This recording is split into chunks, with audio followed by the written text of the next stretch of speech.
You're watching Training Camp with Adam Marburger, exclusively on CBT News.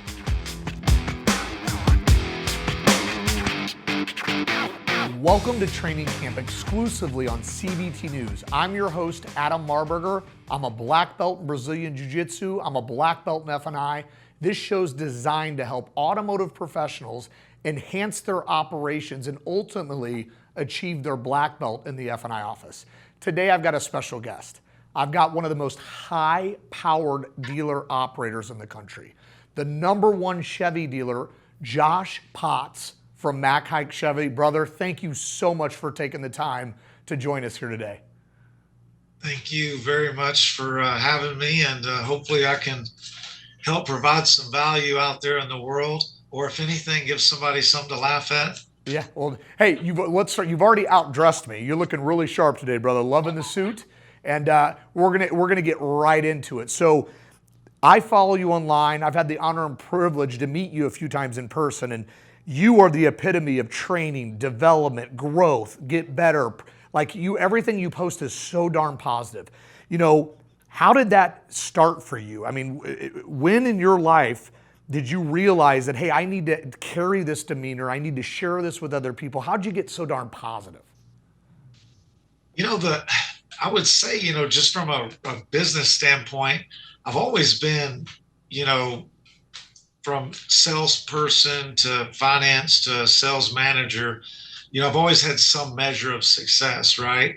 And I think there came a point in my time, especially in my early 30s, where maybe I kind of started to borderline on the arrogant side of things. And, I kind of thought I was invincible, and, life has a way of humbling you.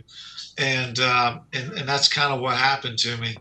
And, we won't get into that, but ultimately life has a way of humbling you. And that's kind of what happened. And I decided in that moment that I was just going to stop chasing.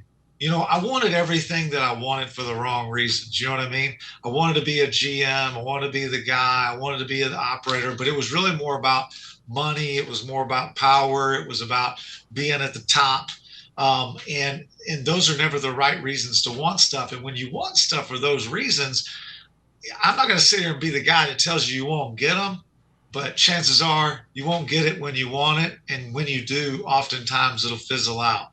And that's kind of what happened to me. I was chasing being a GM over and over and over again. And ultimately I ended up in a place where I took a job that wasn't the right job, and I was not going to be a GM. And I just decided, like, hey, you know what, man, I'm just going to forget it. I'm just going to focus on, instead of chasing money, I'm just going to chase being great. And I'm going to focus on whatever that entails. I'm going to focus on, and I don't mean just at work either. I said in that moment, hey, I'm going to be a better dad. I'm going to be a better husband. I'm going to be a better human, and I'm just going to focus on that. And if I focus on good stuff, then maybe ultimately it'll lead where I wanted to go. And it did. Yep. I can relate to a lot of what you just said, Josh. It's amazing how, I'm a recovering F&I manager. I sat the box for 17 years. I sold cars for 3. I did my 2 decades. And I know what it's like to be in my early 20s. Big head, wearing the fancy shoes, sitting in my F&I office, prima donna syndrome. And then life does have a way of humbling you sometimes. And you realize you're not as good as you think you are. And there's always somebody that wants your seat. And there's always somebody out there that's potentially outworking us. So I want to know from you, because you do have a very high-powered chair. You run a very large dealership. And you got a lot of people that probably, not just within your organization, but just in general, that love to have your job and do what you do.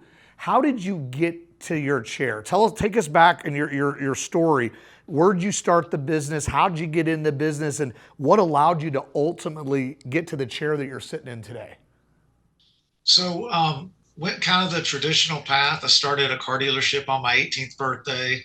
I wouldn't say that I was like some record-breaking salesperson. I was more like a mid-upper teens type salesperson.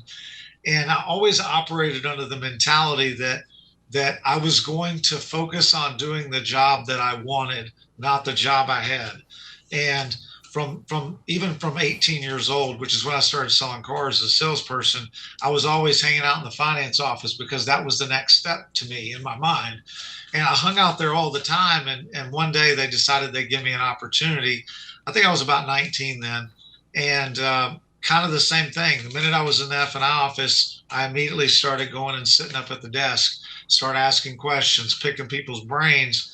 And I kind of got put on that path where, all of a sudden I look up and I'm 22, 23 years old. I'm a finance director and a used car director doing really well. And that's where that kind of that big ego part kind of come into play. The financial crisis came along, humbled me a little bit, for sure, but it led me to Texas, Houston, Texas. I've worked at 4 dealerships in Houston, Texas, and I started originally as a used car manager at a dealership in Houston, and we won't get into every single store, but and I'm not going to say it's just me, but I can say one thing's for sure. Before I started at any store I worked at, it was a team effort. It was a culture. It was everything. But every store I worked at wasn't in the top 10 in the United States when I started, and when I ended, it was. And Haik Chevy is actually the second dealership I've been fortunate enough to see reach #1 in the nation. And 3 of the last 4 I've worked at have all went into the top 5 in the nation. And it kind of led me into meeting the CFO of Haik. And he had been paying attention, and he just kind of sat down and was like, hey, I want you to explain this to me. You went here, it went here. You left there, it went down. You went here, it went here. You left there, it went down. You went here, it went here. He's like, nothing changed. He said, but you. And he's like, I want to give you a job. And man, all the bad stuff, like the real comedy of life started then, because I started as the GM of Haik Chevy in 2017, and I've been everything: used car manager, new car manager, finance directors, department directors, GSMs, assistant GM. I've done it all. And I'm in that chair, and I never forget this. I told this story on social media one time. It's pretty funny. My boss drops me off the front of the door and he says, hey man, you don't know what you don't know, and you don't know a lot. And he said, so don't be afraid to call me if you need something. He said, but don't call me too much because I'll think you're stupid. And then he goes, hey, and don't screw my dealership up. And he released me. And I get in here, and when you're from afar, you look at the GM, they're in their office a lot, and you feel like they don't do anything. And you're like, man, I could do that. They don't do nothing. I do all this. I carry this place. You know what I mean? And all of a sudden you're in there, and all these people are blowing you up with questions. And I didn't know anything. My first month as a GM of Haik Chevy, I lost 20 pounds, and the store didn't make any money. And if you've never met me, I can't afford to give 20 pounds away because I'm like, I'm already skinny. You know what I mean? And, just getting there and realizing like, hey, you don't know everything. There's a world of things you don't know. And the more I kind of got to sit back and start getting some victories on some things as I grew in the business, I realized that what you said is so true. People are always trying to take shots at you. People are always trying to take your spot. Some people are bus rolling you that you don't even think inside your own business. Sometimes it's people inside your company. Sometimes it's people externally saying, oh, I heard he blah, blah, blah. And you just got to keep your head down and focus on the controllables, which is what can I do to grow my business? And I learned these 3 questions, and I ask myself these questions every single month. And I ask my people to ask themselves these same questions. It's, what did I do well? What could I have done better? And what am I going to do about it? And I ask myself that question even today. No matter how well we do, we could kill it. It could be the greatest month of all time for our company. I'm still going to say, okay, objectively speaking, we know it was great, but there has to be holes. You know what I mean? Yeah. And when you think like that, believe me, you'll always find the holes. Yeah.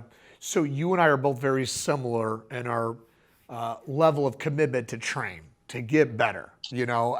So tell me at your group, what do you guys do for training? Like, how involved? Let's talk about F&I for a minute. We'll just go there. I'm kind of partial to the F&I department, but what are your expectations as the leader there? How often should your team be training? How often are they training? Do you have somebody holding them accountable? Like, what is you as the GM? What is your expectation on your team and the level of commitment to training? Well, my expectation is that they should want to individually win first and foremost. There has to be some competitive nature, and I'm always going to play them against each other, right? I mean, that's just I just think competition's good. I think unhealthy competition's not good, but competition's good. And then, of course, we think that they should be doing training every single week. Whether it's role playing with our product provider type scenarios, which they do every single week. Role play with each other. I encourage them every week in the CIT meetings, like, hey, if Adam's beating you in something, you should be going and sitting in front of Adam and trying to pick his brain and figure out, like, what is he doing better than you are. And then, of course, sometimes if you feel like things get stale, or maybe like, hey, they're hearing the message, but they're hearing it from the same person over and over again. Sometimes we're going to seek external sources. And, I mean, we sought you out and had you send your guys in to work with them as well. And that was above and beyond the training that we already do and already pay for, because I just think, like, I think if you're not growing, you're dying. Amen. And if you're not trying to get better, you're saying I'm okay getting worse. Yep. And I'm never gonna sign off on that. Yeah. I've got time for one final question for you, brother. So what would you, I always look for advice from people like you. I like to share advice so the masses can hear your words. So you've got a salesperson, there may be a fresh salesperson, or maybe they're a salesperson that's close to getting into management. There's an opportunity there. What is some of the best advice you could give the younger generation to prepare them for management in today's market? What is just a couple little nuggets that you could share with the younger folks? So I have a phrase I like to say, and I actually mentioned it earlier when I spoke about myself, which it's in regards to I always say leaders aren't chosen, they rise. And you shouldn't have positional limitations that you place upon yourself. And what I mean by that is that you should be doing the position that you want already. And what I mean by that is, if you're a salesperson, you have a vision in your mind of what you think a sales manager should be doing. You know what your sales managers do that you don't like. You know what you always say you would do better if it was you. And you also know what the expectations are for a top salesperson inside whatever business that you're at, right? So knowing that those things are the case, you should be already doing all those things. You should be living it. You should be breathing it. You should be, if you see a salesperson in need, instead of saying, hey, man, let me talk to your customer because I want a half a deal, grab them with the bigger picture in mind and say, let me go talk to your customer because I want to help you. And all of a sudden you start winning those people over. And the same applies when it comes to finance. If you're the type of salesperson that you know what an F&I manager expects, you know what they're looking for, you know what they want inside of a deal, you know what their expectations are. So you should be setting those things up. And if you're bringing them a folder and it's missing half the stuff in it, and they're like, bro, every time, man, you don't have this, you don't have this, or they get a customer in front of you. You ever want to know who's ready to be in finance at your dealership? Go ask your finance guys. Because they'll tell you real quick, hey, when I get this person's customers, everything's in line. The customer knows what time it is. They know what they're paying. They know where they're at, and they're happy. Yeah. And those are the things. So, like, my biggest advice would be, you should be already doing what you think you are already, and stop waiting on someone to come with the sword and anoint you as the next knight on the army. And instead of waiting to be chosen, rise upon your own standards and expectations you have for yourself. That advice is absolutely golden. Josh, It's an honor and privilege just to know you, first of all. Second of all, I would tell the audience, I'll say the same to you. if you're not following Josh Potts at Haik Chevy, follow. You're pretty easy to find on social media. You share relevant content. You're not always just promoting your business, which you do a good job at that, but you're sharing good, positive information. You inspire the crap out of me, Josh. So thank you for making the time to come in today on training camp. Hope to have you come back sometime in the future. We greatly appreciate you, brother. Thank you. Appreciate you as well. Thank you very much. Thank you for tuning in to Training Camp exclusively on CBT News. Remember this, if nothing changes, nothing changes. We must take action in our stores and be willing to invest into training. See, training is not something that we did. It's something that we must do, and we must do it on a consistent basis. Remember this, fights are never won in the ring. They're never won in the cage. Fights are won in training camp. This is training camp. You must commit to your own training camp and watch yourself grow, my friends. Thanks for watching Training Camp with Adam Marburger, exclusively on CBT News.